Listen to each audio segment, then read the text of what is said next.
C'est vraiment important que tout un chacun prenne conscience que tout ce qui est non-verbal, contexte de travail qu'on a et qu'on lit quand on est dans le même espace de travail, quand on se rencontre le matin, qu'on fait le tour des bureaux pour dire bonjour aux gens, tout ça disparaît du jour au lendemain.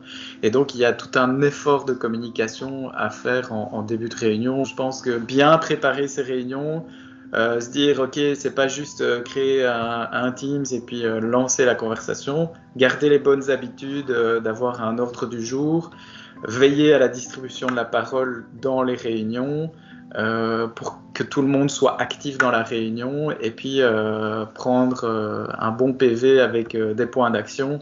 Ça reste des conseils de base mais qui sont essentiels encore plus maintenant qu'avant. Donc un autre élément qu'on met en avant, c'est bien réexpliquer le rôle de chacun.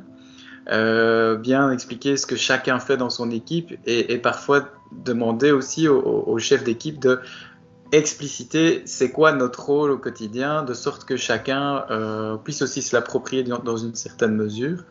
Voilà, donc ça c'est un des conseils qu'on donne, donc d'être beaucoup plus explicite sur ce que chacun fait et a à faire au quotidien.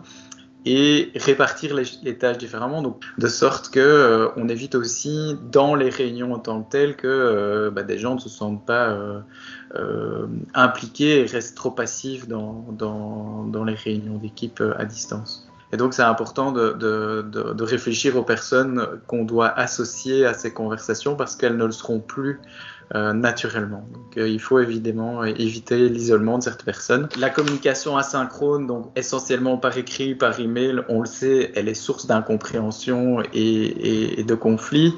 Quand on est à distance, ces problèmes sont exacerbés. Et donc il faut vraiment métacommuniquer avec l'équipe peut-être plus que ce qu'on le faisait avant. Donc il faut replacer de la réunion virtuelle, replacer du synchrone dans la communication. Et dans le cadre de ces réunions, même virtuelles mais synchrones, on va prendre le temps de dire bon, c'est quoi les points qui vous posent problème aujourd'hui et comment on va les régler ensemble, quoi. Voilà.